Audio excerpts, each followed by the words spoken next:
Elijah Carter walked into his own hotel a few minutes before midnight, dressed in a faded canvas jacket and worn jeans.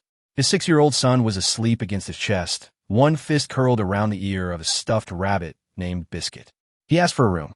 The clerk at the front desk looked him over once, leaned in just close enough for the people nearby to hear, and said, "Sir, I don't think you're in the right place." For minutes later, that same clerk was handing room keys to a couple who'd shown up with no reservation at all. When Elijah asked to see the manager, he was humiliated in front of a lobby full of strangers who had no idea the man they were watching get thrown out owned the building around them.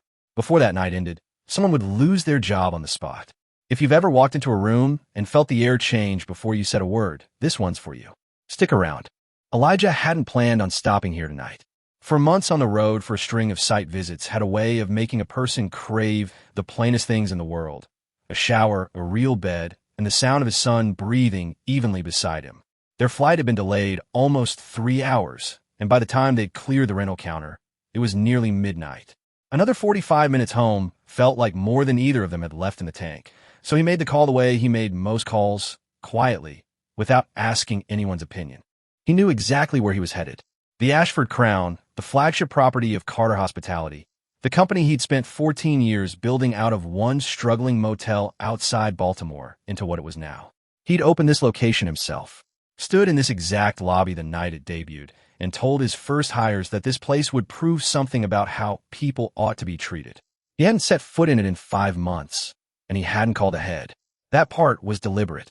Elijah had a habit of showing up at his own properties unannounced, dressed exactly like he was dressed tonight: plain jacket, no watch, no bag that gave anything away.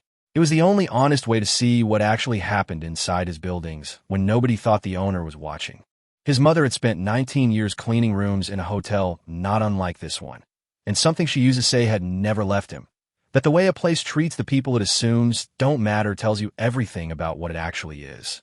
Not the people it's trying to impress, the people it thinks it can afford to overlook. Nadia had fallen asleep somewhere over Ohio and hadn't fully surfaced since. He'd have carried her twice, as far without complaint. She had her mother's dimples and her father's stubborn chin, and right now she was using his shoulder as a pillow, Biscuit tucked under one arm. Elijah shifted her weight and pushed through the revolving door. The lobby of the Ashford Crown looked exactly as he remembered: warm light on pale stone floors, a low hum of piano coming from somewhere near the bar, a long front desk staffed at this hour by a single clerk. He'd approved every inch of that design himself. He crossed the floor carefully, mindful of his sleeping son, and stepped up to the counter. The clerk was a young man in his mid-20s, sharply groomed, wearing the hotel's charcoal uniform like it mattered to him. His name tag read Bryce.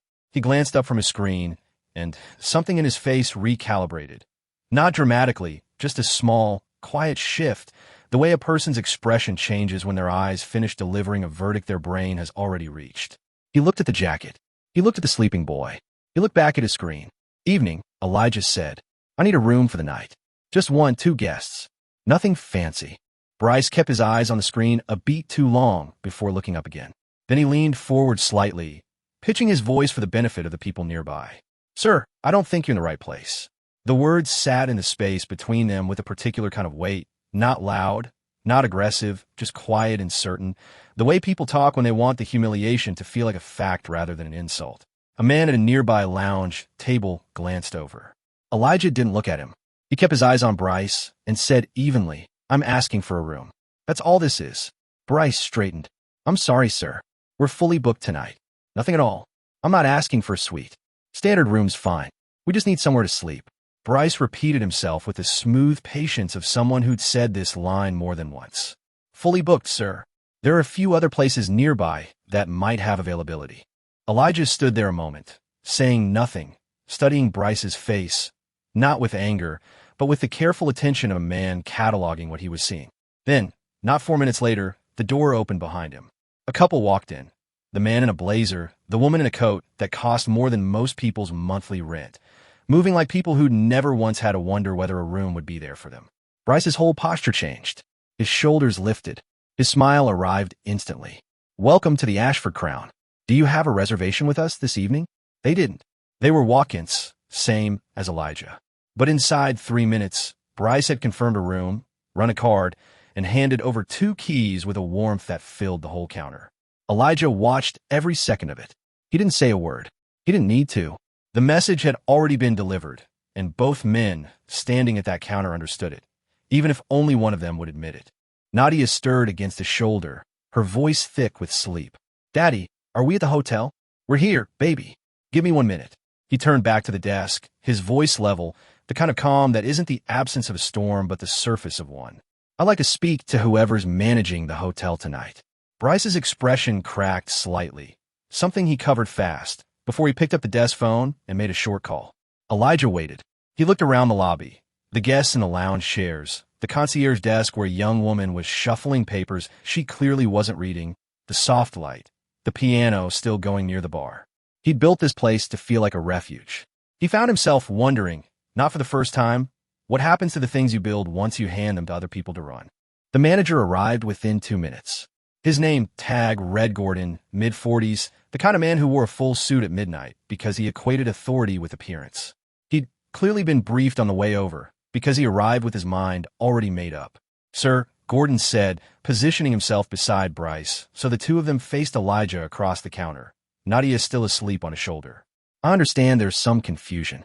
My staff already explained we don't have availability tonight. There's nothing further I can do." "There's no confusion," Elijah said. "I watched your staff book a room for a walk-in couple 2 minutes after telling me there was nothing available. I'd like you to explain that." Gordon's jaw tightened. "My staff exercised their professional judgment. I stand behind it." "Your professional judgment." "That's right." Elijah said nothing for a long moment.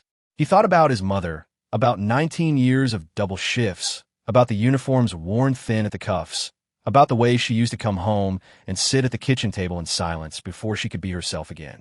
She'd never been bitter about it, not really, just tired in a specific way he'd understood even as a boy. What she'd given him wasn't anger. It was clarity. And standing here now, holding his sleeping son in the lobby of his own flagship hotel, that clarity settled over him like something solid. He wasn't going to reveal himself yet. He needed to see how far this would go. Not for his own satisfaction, but because if this was happening here at the property meant to set the tone for everything else he owned, he needed to understand the shape of it before he did anything about it. "I like your full name and title," Elijah said. "For the record."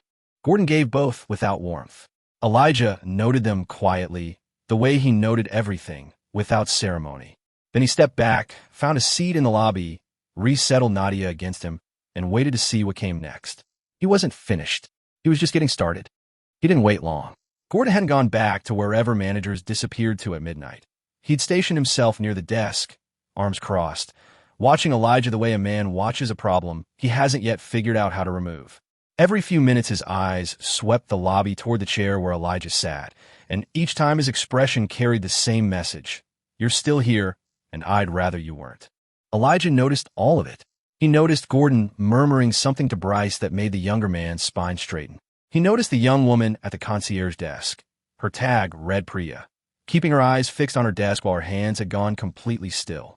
He noticed 2 guests at the bar who'd grown quieter, their attention drifting his way without ever quite landing. The lobby had taken on a particular tension, the kind that forms when people sense something's wrong and are each waiting for someone else to say so first. Elijah had seen this shape before, in enough rooms over enough years to recognize it instantly. The tension of people who know something unfair is happening and have each, privately, decided it isn't their place to name it. He shifted Nadia gently and kept watching. Gordon made his move eventually, crossing the lobby with the measured stride of a man performing authority rather than holding it. He stopped a few feet away and lowered his voice to the register designed to sound discreet while still carrying. "Sir, I've given you some time. I want to be straightforward. This is private property. We've told you we can't accommodate you tonight, and continuing to sit in this lobby isn't something we're going to allow." Elijah looked up at him. "I'm sitting in a chair. I haven't raised my voice. I haven't disrupted anything. You don't have grounds to ask me to leave." "I'm not asking." Something shifted in the room. One of the guests at the bar set down his glass. Priya's head lifted slightly, then dropped again. Elijah looked at the certainty on Gordon's face, the total, undisturbed confidence of a man who had never once considered he might be wrong, and felt something settle in his chest that wasn't anger, something older and more deliberate than that. "Then call security," Elijah said. "I want this official." Gordon's jaw tightened. He gave a short nod toward the far end of the lobby, where two security guards had apparently been waiting for exactly this cue. They crossed with the patient heaviness of men who did this often and took up positions on either side of Elijah's chair with the ease of a routine they'd run before. That was the moment Nadia woke up, not gradually the way adults do, but all at once, blinking into the light and taking in the guards, the tension in her father's arms, and Gordon's expression in a single sweep. She sat up straighter, clutching biscuit to her chest, and studied the two large men beside her with a frank, unguarded curiosity of a child who hasn't yet learned to pretend not to notice things. Then she looked directly at Gordon. "Why are you making us leave?" she asked. Her voice was clear and unhurried, the particular clarity children's voices have in quiet rooms. It carried further than she meant it to the guests at the bar, to the couple near the elevator, to Priya at her desk. Gordon didn't answer her. He looked at Elijah instead, which was its own kind of answer. Nadia looked at her father, then back at Gordon, working through it with the methodical seriousness of a 6-year-old who takes questions seriously. "If they don't want us here," she said, "why do they work here? Isn't their job to help people?" There was no accusation in it. It was entirely sincere, the kind of question a child asks when the behavior of adults simply fails to add up. But sincere questions asked plainly in quiet rooms have a way of landing harder than anything rehearsed. The couple by the elevator had both turned now. The guests at the bar had stopped pretending to look elsewhere. Even one of the guards shifted his weight, some visible discomfort with where he was standing. Priya had gone completely still, her hands flat against the counter, her eyes fixed on nothing in particular. Elijah looked down at his son. "You didn't do anything wrong, Nadia. Not one thing." He held her gaze until she nodded, then straightened and looked back at Gordon. Gordon's certainty had cracked slightly, not from doubt, but from irritation. The question had pulled attention he hadn't wanted, shifted the room in a way he couldn't correct, and his answer to that was to push harder. Some men tighten their grip exactly when they feel it slipping. Gordon was that kind of man. "This has gone on long enough," he said, all pretense of hospitality gone. He looked at the guards. "Escort them out." The guard stepped forward. Elijah stood slowly, careful with Nadia, keeping her close. He didn't resist. He didn't raise his voice. But he didn't move toward the door either. Not yet. He stood in the center of the lobby with his son beside him and looked at Gordon with the expression of a man who's seen everything he came to see and is now deciding what to do with it. A few phones had come out around the room, not held up conspicuously, just angled his way, quietly recording the specific geography of the moment. A black man in a faded jacket, his 6-year-old son holding a stuffed rabbit, 2 security guards, and a manager whose face had already decided how this would end. Elijah reached into his jacket pocket and took out his phone. He found a number, pressed call, brought it to his ear. The call lasted under a minute, a handful of sentences, 10 seconds of listening. Then he ended it and slid the phone away, one hand resting on Nadia's shoulder.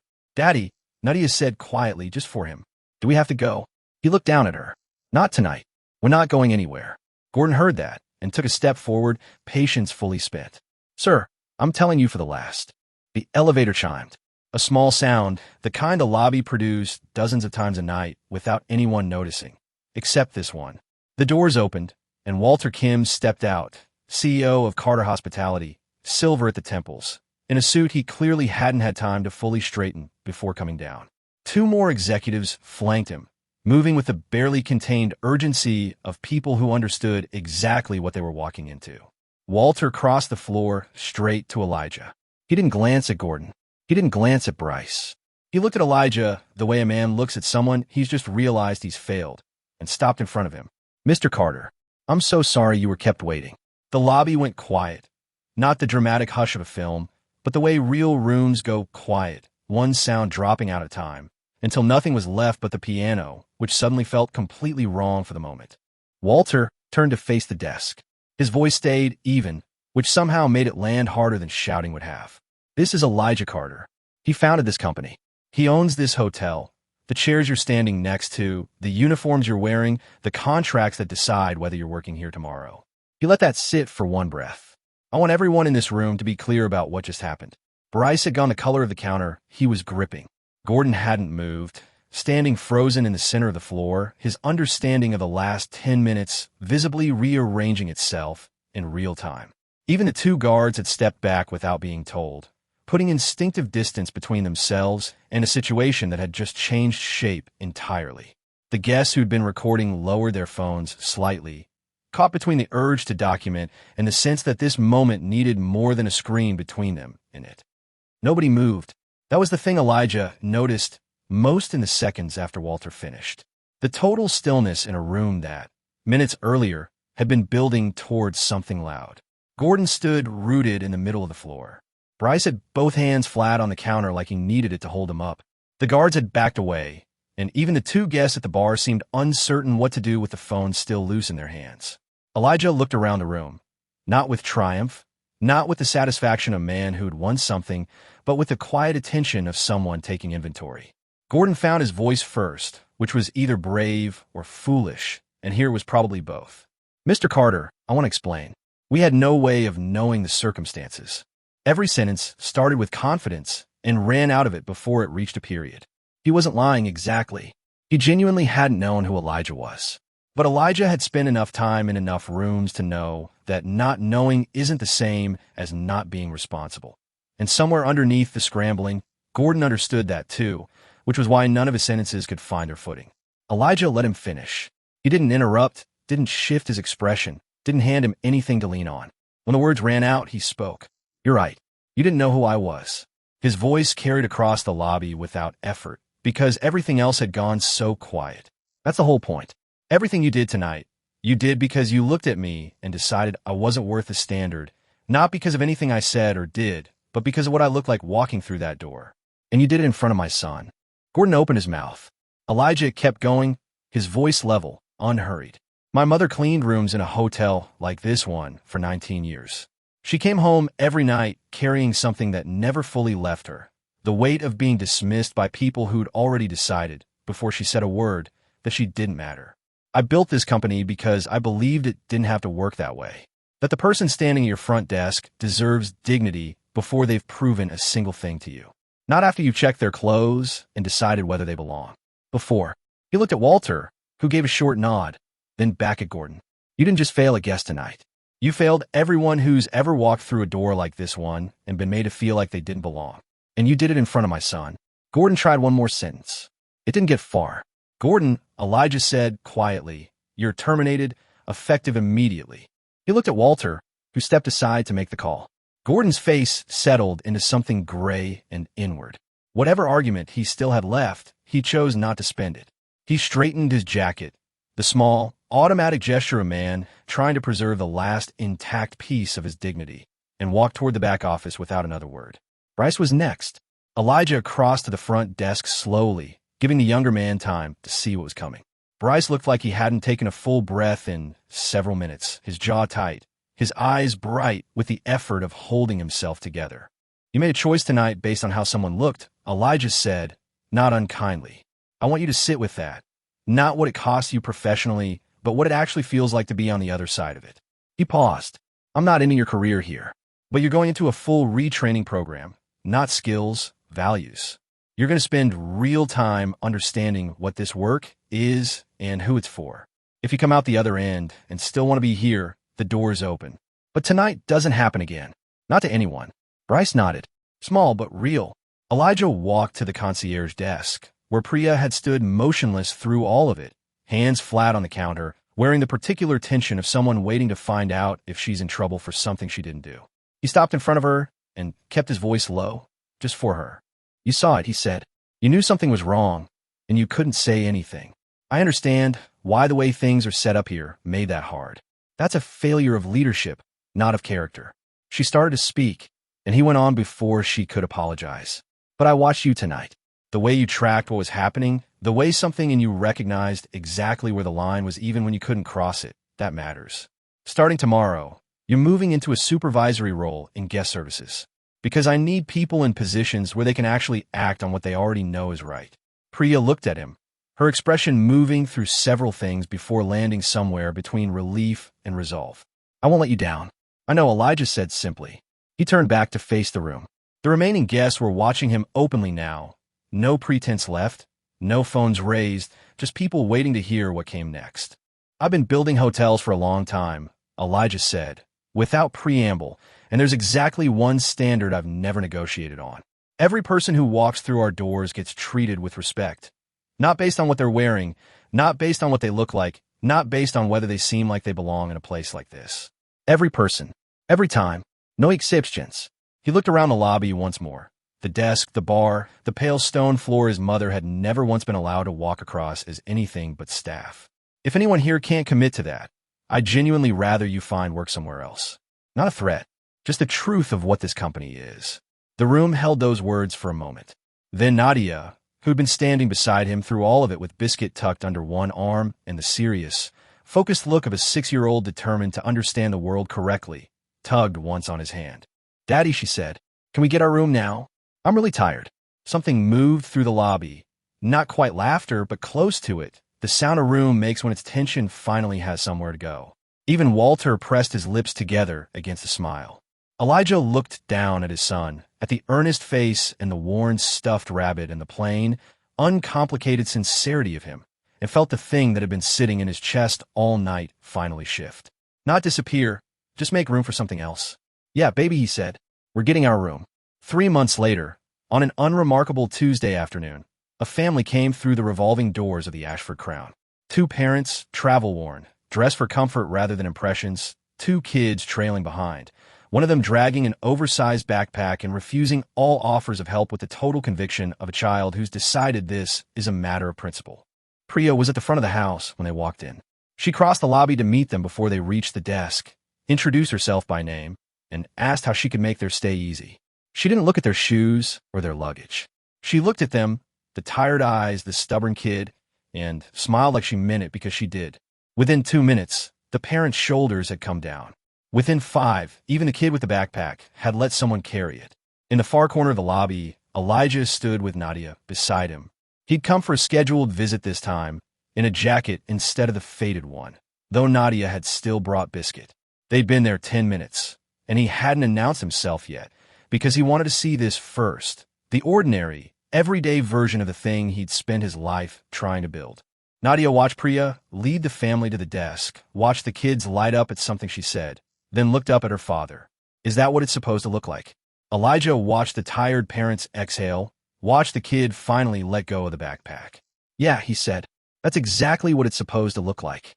Nadia considered this with the quiet thoroughness she brought to most things, then nodded once, tucked Biscuit under her arm, and reached up to take her father's hand. He held it, and they stood there together in the corner of the lobby he'd built, watching it finally become what he'd always meant it to be. Every person deserves to be treated with dignity before they prove anything, before they show you what they have, before you decide whether they belong. That's not just good business. That's just what's right.